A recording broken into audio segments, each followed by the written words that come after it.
Olá, tudo bem? Estamos mais uma vez aqui juntos no Edrincast. Estou com a minha parceira de sempre, a professora Renata Alves Gaspar, e nesta ocasião para um episódio mais que especial. Como vocês sabem, a Edrin é de propósito e com propósito. E parte disso é permitir que jovens pesquisadores, jovens pesquisadoras sejam ouvidos e também provoquem reflexões relevantes.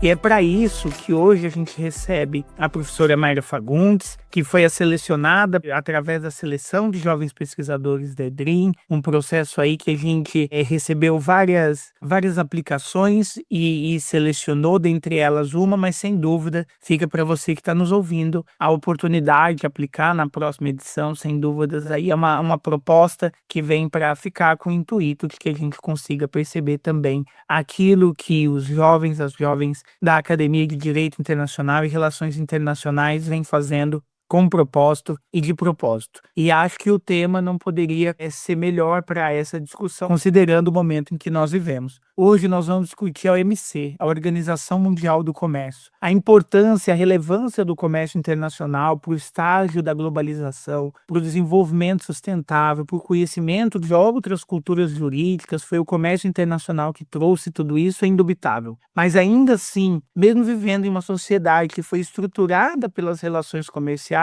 ainda persistem dúvidas e incertezas acerca daquilo que é adequado e inadequado nessas práticas comerciais entre os estados, e práticas essas que muitas vezes são fundamentais para a manutenção das balanças comerciais, isso se não puder dizer que em quase todos os países elas são fundamentais para a manutenção dessas balanças. Estar fora das redes de comércio internacional é estar fora de tudo aquilo que vem sendo compartilhado pela humanidade, não só do ponto de vista das mercadorias em si, mas também processos de troca de culturas, de troca de percepções. E a Organização Mundial do Comércio, como a gente vai ouvir hoje, ela se insere nesse ambiente com a proposta de oferecer segurança jurídica para essas relações, e sendo essa segurança jurídica um elemento fundamental. E para isso a gente tem uma convidada super especial, que é a Mayra Fagundes. Ela é advogada, ela é mestre em Direito pela Unesp, ela é doutoranda em Direito Internacional pela Universidade de Borgonha, além de ser professora de Direito Internacional.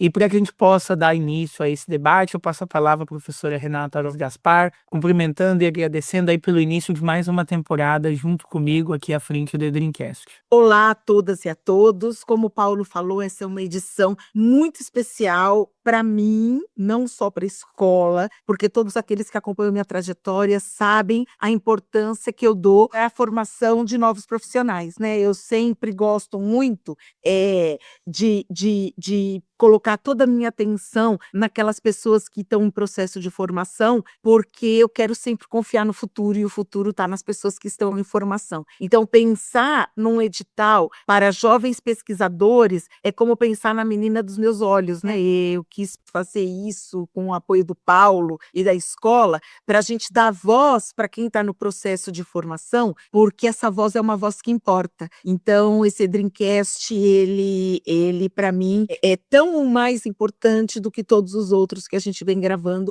com especialistas já consagrados. E mais ainda esse tema, né, Paulo? Porque é um tema que nos une, que é o direito do comércio internacional. Entre as nossas pesquisas e tantas inquietações, a gente sabe que essa é uma ponte segura entre o seu trabalho e o meu trabalho, e não dá para a gente falar de direito do comércio internacional se a gente não entende o que é a OMC, o que ela representa num mundo civilizatório, mesmo com todas as críticas devidas, porque tudo que está em processo de formação merece crítica, mas a gente sabe que as instituições contemporâneas que juridificam as relações internacionais, elas importam, porque elas fazem com que a gente consiga, às vezes não sempre de forma óptima, mas pelo menos com um caminho seguro, tentar alijar um pouco a força brutal do poder, tentando fazer com que as regras jurídicas prevaleçam sobre qualquer outro apetite que não seja de relações igualitárias, democráticas, ou pelo menos medianamente, desde essa perspectiva. Então, trazer a Mayra, uma jovem pesquisadora que trabalha esse tema num momento tão importante, engrandece ainda mais esse episódio. Então, eu já te agradeço, Mayra, que eu sei que não é simples abrir um lugar na agenda, né?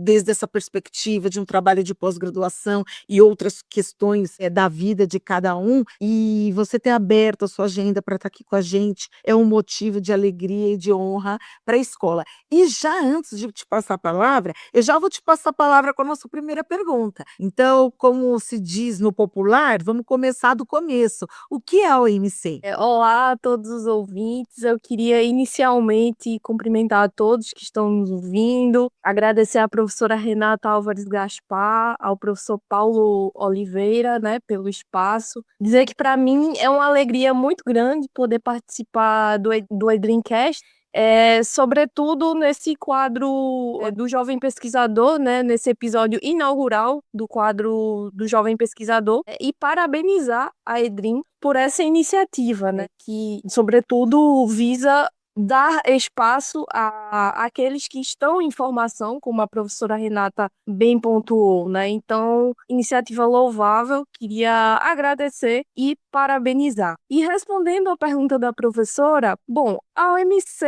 é um organismo internacional que iniciou suas atividades institucionalmente em 1995, né? Ou seja, é uma organização relativamente jovem, né? Completando seus 30 anos de idade neste ano corrente de 2025. Foi criada para disciplinar o comércio internacional e tem como papel justamente o de funcionar como supervisora das obrigações assumidas por seus membros, né?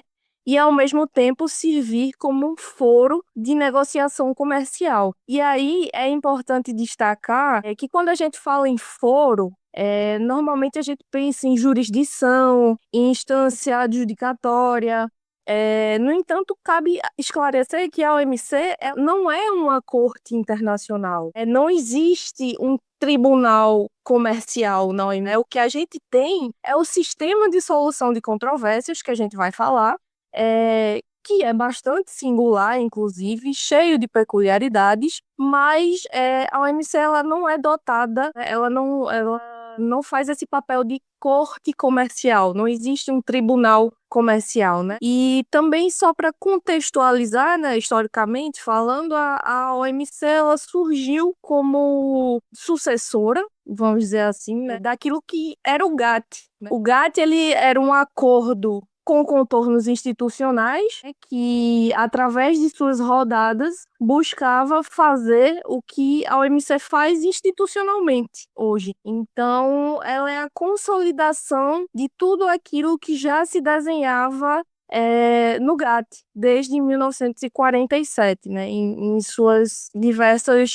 rodadas. Perfeito, Mayra. Muito interessante ouvir desse processo de consolidação, né, de um processo que antecede o próprio surgimento da Organização Mundial do Comércio como uma organização internacional. E acho que é bem propício, nesse momento, a gente refletir o papel desse órgão de solução de controvérsias da OMC. Eu queria te perguntar como funciona esse órgão de solução de controvérsias na prática. Que as controvérsias que a gente está falando são controvérsias entre empresas, entre entes particulares, controvérsias entre empresas e países? Qual que é o aspecto dessas controvérsias que são percebidas? Porque quando a gente pensa em comércio internacional, acho que algo que pode não ser muito claro para o nosso ouvinte, para nosso ouvinte, é que o comércio internacional ele se realiza tanto entre os entes privados, mas ele também se realiza entre os estados e as organizações internacionais ao permitir uma moldura na qual esses contratos privados vão se realizar. E pensando nisso, como o sistema de solução de controvérsias da OMC se relaciona? O que é esse sistema? Por que um sistema de solução de controvérsias e não um tribunal, como a gente chama outros sistemas de solução de controvérsias no direito internacional? Muito boa a sua pergunta, professor Paulo. E já esclarecendo, né, quem litiga nesse sistema são os membros da OMC, né, as As empresas privadas, elas não têm acesso a esse sistema, né? Então, só a título de exemplo, o Brasil teve um contencioso envolvendo o setor automotivo. E aí não é cada empresa do setor automotivo que vai no sistema de solução de controvérsias, litigar, apresentar defesa, enfim, defender seus interesses ou apresentar seus argumentos, não, é o país. Então, funciona desta maneira, né? Os estados que possuem esse protagonismo perante o sistema de solução de controvérsias da OMC. E como ele funciona mais detalhadamente, né? Ele é regido por um documento que é chamado Entendimento sobre Solução de Controvérsias, né, que é, fazendo analogia, como se fosse o Código de Processo Civil da OMC. E esse sistema de solução de controvérsias da OMC, a gente pode dizer que, em comparação ao que era na época do GATT, ele trouxe um adensamento jurídico. Por quê? Porque, para começar, existe esse documento, o entendimento de solução, sobre solução de controvérsias, que traz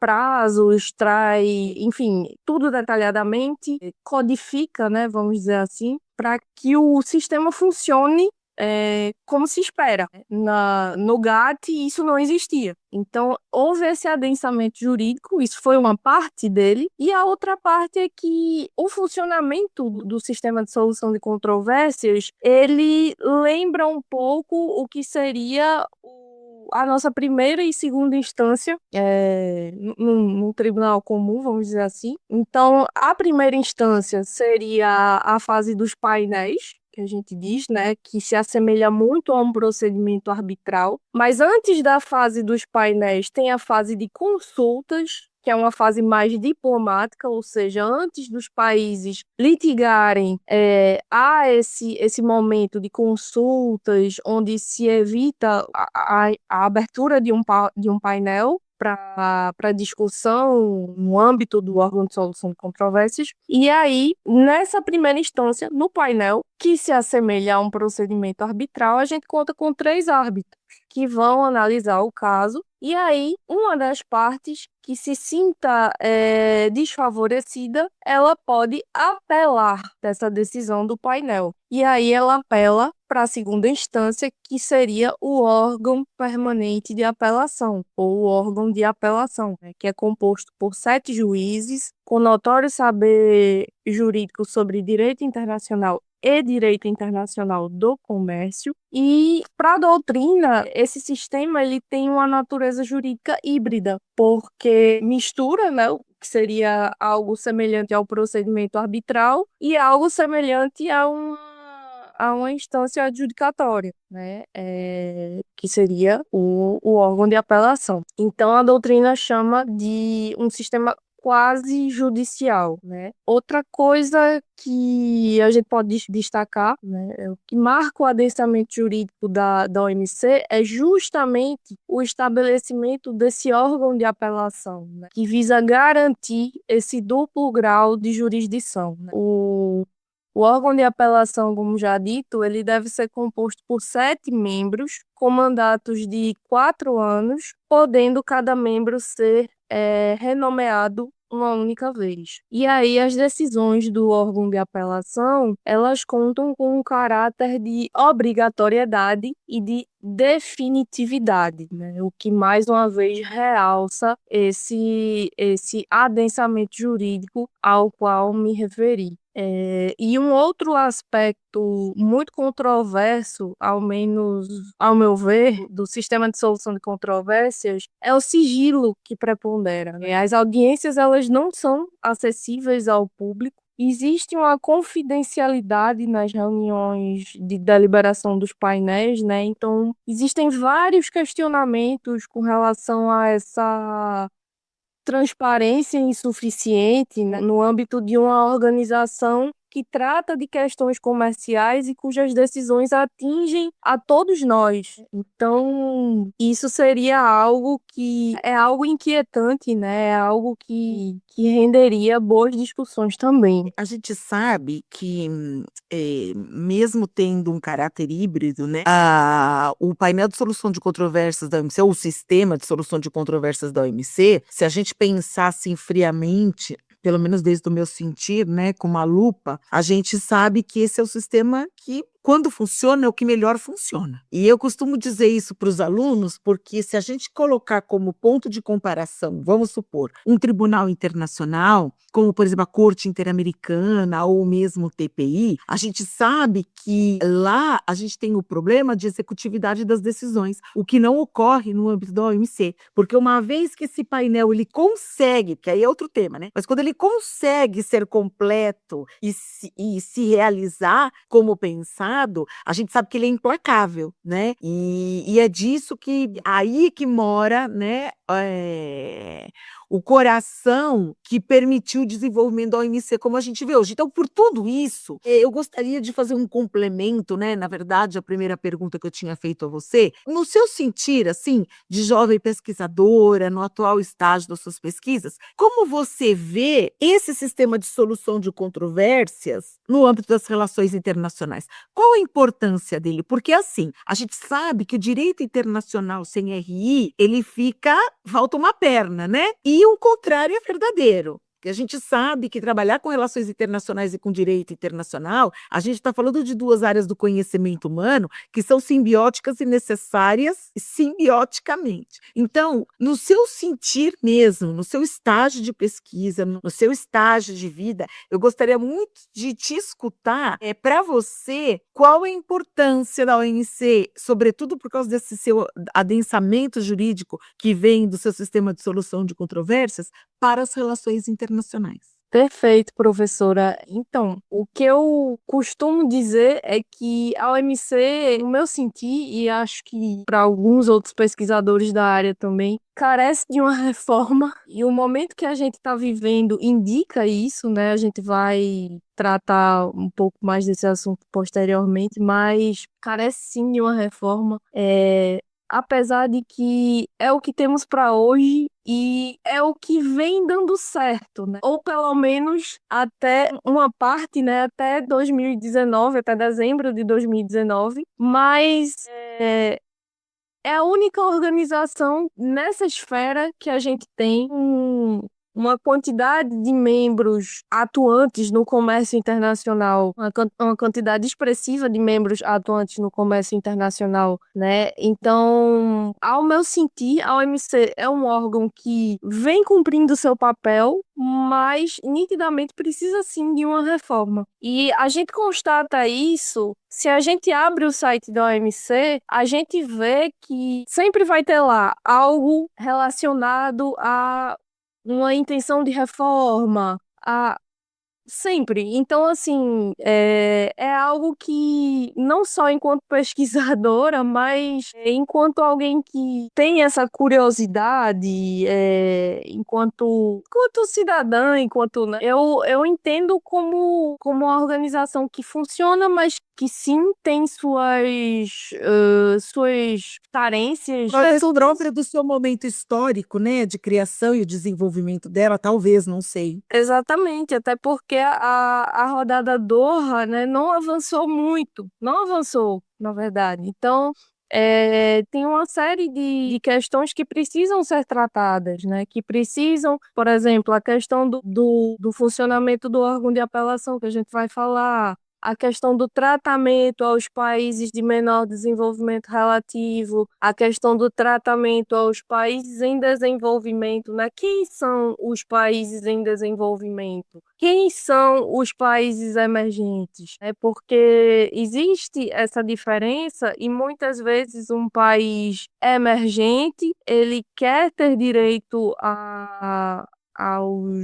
um tratamento diferenciado que é próprio dos países em desenvolvimento, mas aí surge toda aquela discussão, né? Quem define, né? Porque é o país que se autodeclara, né? Um país em desenvolvimento, mas esses critérios, né, estão em consonância com o quê? Né? Então, existe toda uma necessidade de revisitar esses conceitos, de fazer essa reforma, sobretudo eu diria, professora, de dar mais publicidade ao que é discutido lá. Porque, como falei anteriormente, né, a gente sequer tem acesso às audiências. Então, assim, no meu sentir, não há algo que comprometa segurança nacional, que comprometa, a depender do caso, evidentemente, né? Mas, na maioria dos casos, é um sigilo que é injustificado, né? Porque não há algo que comprometa a segurança nacional, não há algo que comprometa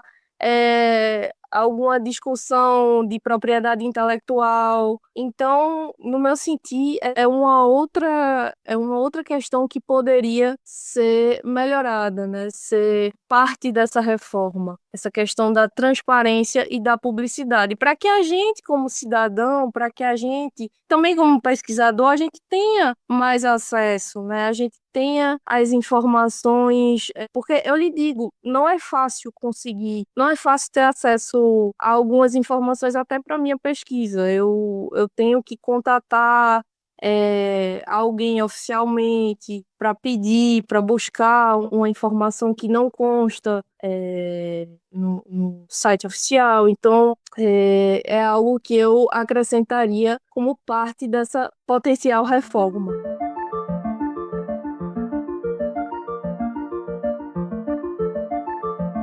E, Mayra, quando a gente fala dessa potencial reforma, algo que me chama muito a atenção é que tanto o surgimento como uma eventual reforma, elas dependem de um multilateralismo alinhado com esse interesse, né? E aí o assunto que nos traz aqui hoje é uma crise desse multilateralismo que leva e que exacerba a necessidade de uma reforma. A gente está falando aqui de um elo vicioso e que a gente não sabe exatamente onde a gente vai ter que romper primeiro, né? Vai romper para que exista uma reforma e resolva essa crise do multilateralismo comercial, ou se não tem como fazer essa reforma antes dessa crise ser resolvida. E de alguma forma eu também queria ouvir um pouco de você sobre isso, né?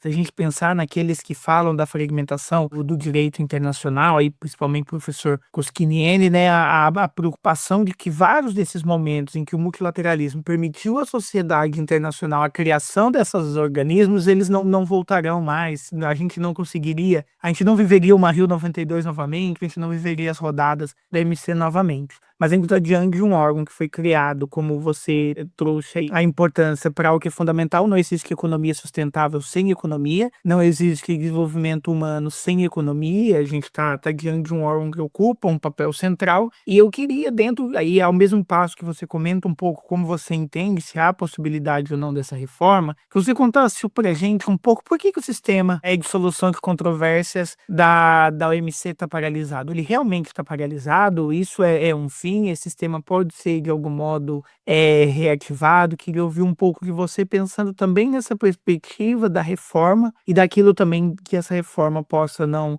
ser possível, né? Como que a gente faz para manter essa casa de pé quando a gente não consegue reformá-la? Perfeito, professor. Então, eu acho que você cunhou bem, né? O termo é esse mesmo, é uma crise do multilateralismo, né, que a gente está vivendo. E a paralisação do órgão de apelação, ela sintetiza isso, né?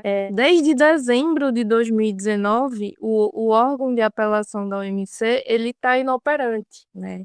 Devido a uma falta de consenso no que diz respeito à recusa dos Estados Unidos quanto à nomeação de 2 novos juízes para o órgão de apelação, para que ele funcione com o quórum mínimo, né? Porque, como disse anteriormente, o órgão de apelação ele funciona com 7 membros, mas o quórum mínimo é de 3. Então, ele tendo 3 membros, ele funciona. Mas, no momento, não se tem o quórum mínimo. E aí, à época, né, em dezembro de 2019, a justificativa que foi dada para essa recusa, né, da nomeação dos novos juízes foi que o órgão de apelação ele estaria a praticar ativismo judicial e estaria extrapolando suas competências. E aí, como o entendimento de solução de controvérsias no seu artigo 17, ele estabelece implicitamente o consenso positivo, ou seja,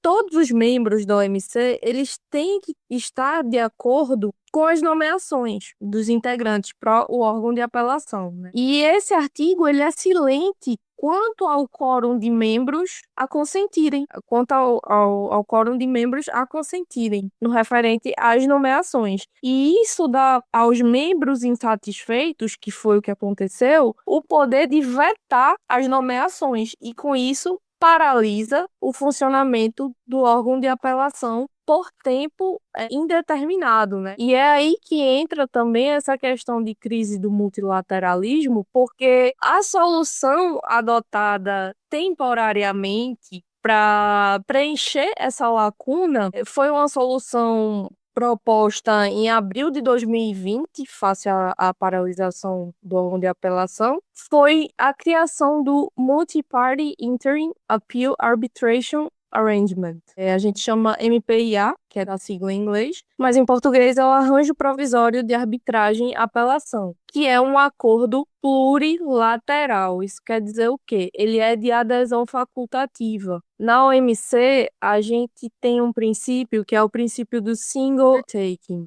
Quando um membro se torna parte da OMC, ele se torna parte automaticamente de todos os acordos multilaterais, mas não dos plurilaterais. Os plurilaterais são de adesão facultativa. E esse acordo que visa preencher a lacuna do órgão de apelação é um acordo plurilateral. Isso significa que faz parte dele quem quer. Então, dos 164 membros da OMC, 27, salvo engano, no momento, fazem parte. É algo que, assim, não soluciona o problema, mas é o que tem para hoje, né? Então, é mais um elemento que sinaliza, né, essa fragilização do multilateralismo, porque a gente está diante de um acordo plurilateral para resolver problemas de um sistema multilateral, né? Então, se fosse um acordo multilateral, seria naturalmente vinculativo, né? E aí, também respondendo à sua pergunta, professor, o sistema, apesar da paralisação, no meu entender, ele continua assim relevante, porque a gente não pode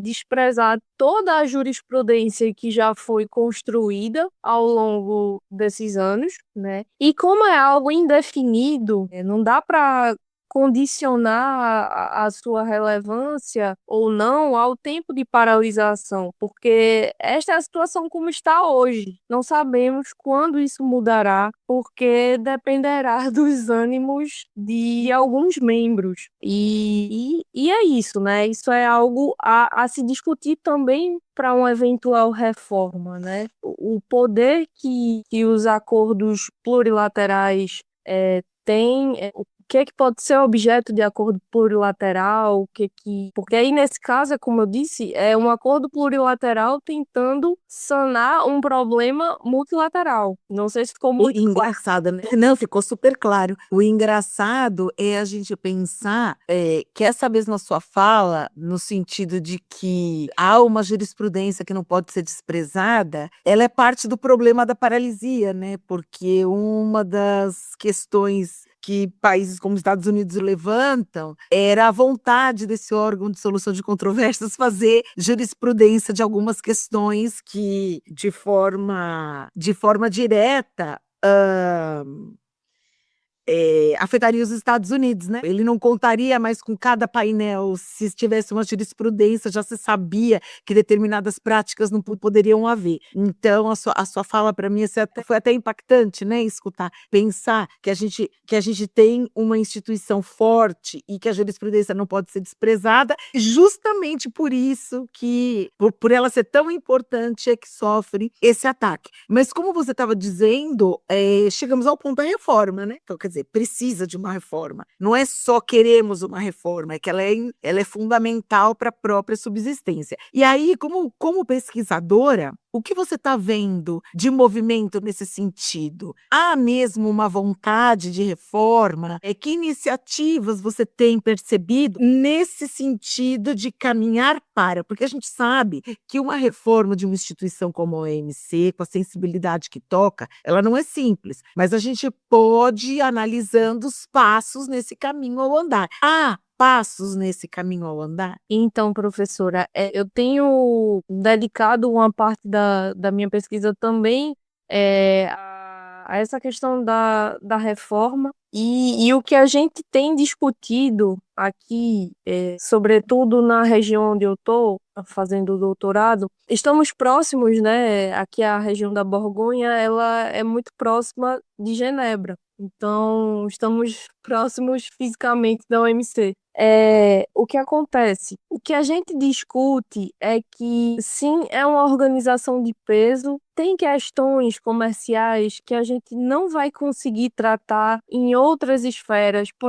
Muitas pessoas dizem, mas tem o CIRDI. Ok, mas não é a mesma coisa, não é a mesma matéria. Ok, é comércio, mas não é a mesma matéria, não são os mesmos atores, é diferente. Esses dias eu estive numa livraria e estava procurando obras sobre o CIRDI, justamente para fazer um comparativo para minha tese. E aí, quando eu cheguei na livraria, o atendente lá disse, mas o CIRDI está morto. Eu disse, mas como assim? Não é possível. E a OMC, em contrapartida, a gente não ouve alguém falar que a OMC está morta. A gente pode ouvir falar de paralisação, a gente pode ouvir que está havendo um inércia em determinado ponto, mas a OMC, de uma forma ou de outra, ela é notícia. Então, é algo assim que eu tenho observado, né? E tenho refletido bastante para a tese, porque essa questão da reforma com certeza é algo que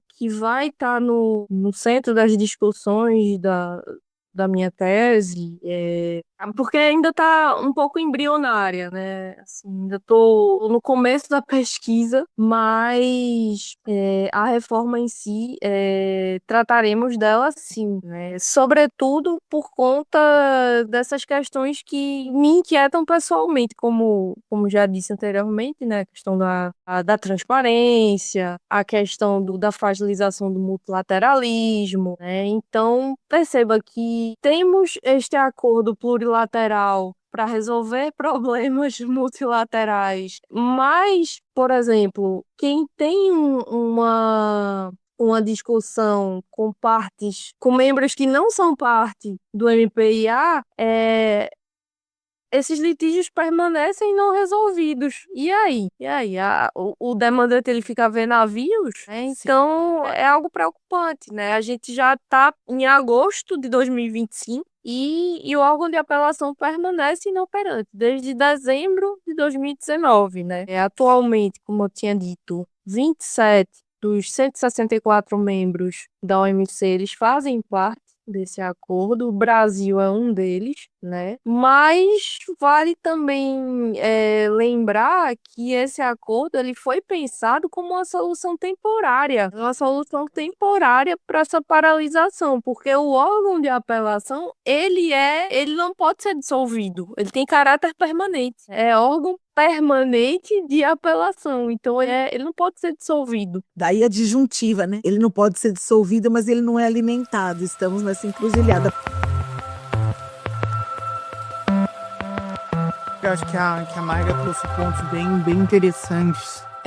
desse momento, né, dessa dificuldade aí que a gente vive, e acho que um papel do pesquisador é a gente também refletir cenários prospectivos, cenários hipotéticos aí que nos ajudam a pensar na evolução do direito. Eu queria ouvir de você, Mayra, como pesquisadora, se você acredita que, se o sistema de solução de controvérsias da OMC estivesse operante nesse momento, a história que a gente vem vivendo nesse momento, em relação às tarifas, em relação às medidas comerciais que estão sendo tomadas em razão de determinações e de vontades políticas, será que elas seriam diferentes? Será que isso só ocorre num cenário de paralisação do órgão de solução de controvérsias? Eu sei que aqui é a pergunta de $1 milhão, é uma pergunta muito complexa, mas acho que um pouco também do nosso desafio aqui é tentar imaginar como seriam alguns desses cenários. Obviamente, essa pergunta não traz uma resposta certa, nem uma resposta errada, até porque a gente não vai conseguir determinar, mas você que tem até um livro publicado, né, já resultado da sua dissertação de mestrado, onde você também lida com a Organização Mundial do Comércio, eu queria saber de você,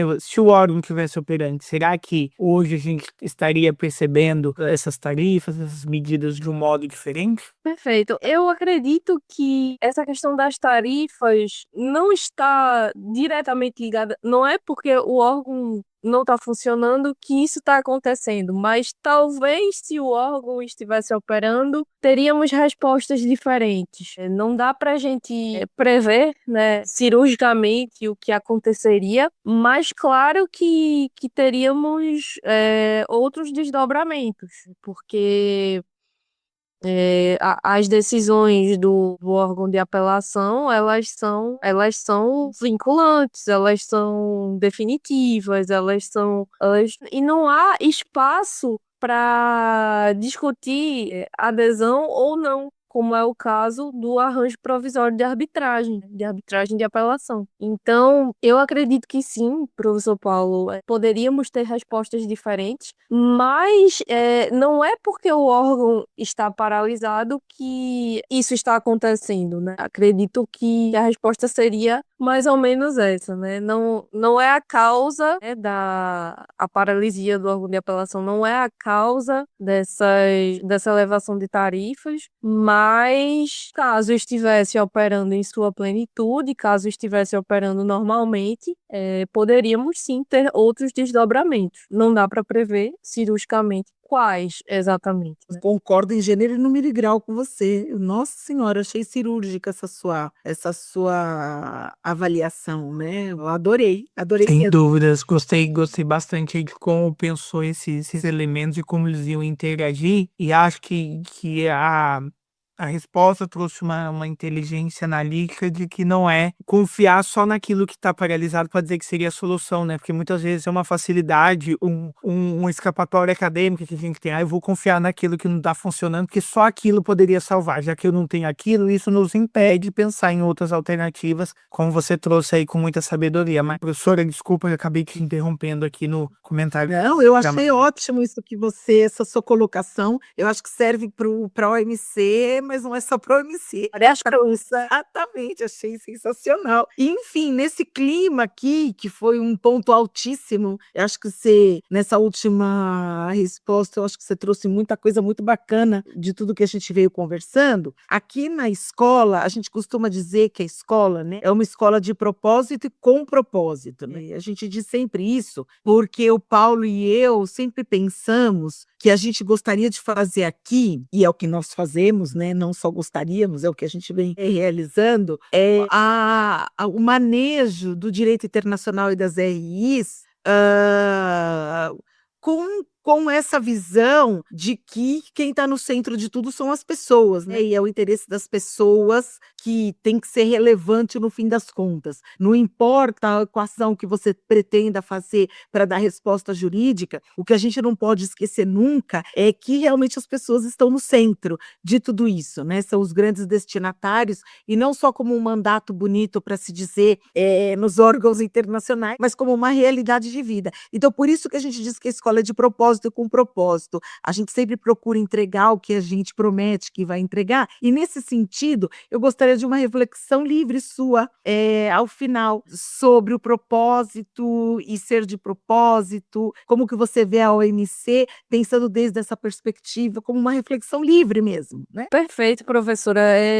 Gostei muito da sua colocação com relação ao slogan da escola, né? Não sei se slogan, mas a filosofia da escola, né? Vamos dizer assim. É exatamente isso. Eu comungo dessa filosofia. Acredito que muita gente pensa em direito internacional como algo muito afastado da nossa realidade, né? E eu sempre tento desmistificar isso, principalmente para os meus alunos, porque como eu sou professora de direito internacional público, são aqueles alunos do 9º período que estão preocupados em estudar para a OAB, que estão preocupados com o TCC. A maioria não se interessa muito com direito internacional porque tem essa ideia de que é algo que não vai afetar a sua vida, é algo muito afastado de sua realidade, então para eles é pouco interessante. Então, sempre que posso, eu tento desmistificar isso, né? A gente tem que sim pensar nas grandes discussões que acontecem nos foros internacionais como discussões que vão refletir na nossa realidade, né? O professor Paulo falou da questão das tarifas e temos inúmeros outros exemplos mesmo no âmbito da OMC. O professor Paulo falou do livro que foi fruto da minha dissertação de mestrado. Aqui eu abro um parêntese só para utilizar o caso como exemplo, né? Foi um caso em que o Brasil teve uma condenação na OMC por conta de subsídios concedidos à indústria automotiva brasileira. Então, assim, muitas vezes a gente não para pensar de que modo isso pode afetar a gente, mas quem não tem carro, em algum momento já utilizou um carro, né? Já dependeu de alguma maneira, né? A gente sabe que no Brasil a gente é muito dependente do transporte rodoviário, então essa discussão, né, é uma discussão importante, e tantas outras no âmbito da OMC, né, o caso dos pneus recalchutados e diversas outras que a gente poderia passar horas aqui falando, né, sobre como isso afeta a vida da gente. Então, a filosofia da Edrin é muito consentânea com tudo aquilo que eu defendo e com o que eu acho que todo internacionalista deveria defender, porque nós somos os destinatários finais do que é discutido em sede de direito internacional, né? Então, o que é discutido lá na OMS, a gente viveu uma pandemia, a gente sabe que o que foi discutido lá afetou todo mundo, né? Então, eu acho que essa é uma reflexão muito importante e fico muito feliz que a se posicione dessa forma, porque é assim que tem que ser. A gente tem que desmistificar essa ideia de que direito internacional é coisa de multinacional, é coisa de Estado, não é pra gente, não é bem por aí. Fico muito entusiasmada com a filosofia da escola. E a gente fica ainda mais entusiasmado de ter você aqui com a gente nesse primeiro episódio de Jovens Pesquisadores. Para você, ouvinte, não deixe de continuar acompanhando o Edrincast, acompanhe a Edrin nas redes sociais, não deixe de se inscrever, esteja nos ouvindo pelo YouTube ou pelo Spotify, e a gente está ansioso para receber você, pesquisador, pesquisadora que nos escuta, sua proposta para a próxima edição dos Jovens Pesquisadores. Professora Renata, muito obrigado, estou desde já ansioso para o nosso encontro ao longo da segunda temporada. Vem aí 12 episódios que prometem grandes reflexões sobre direito e relações internacionais. Com certeza. Muito obrigada, Mayra. Muito obrigada a todos. Eu que agradeço. Obrigada, Renata. Obrigada, professor Paulo. E obrigada aos ouvintes pela atenção.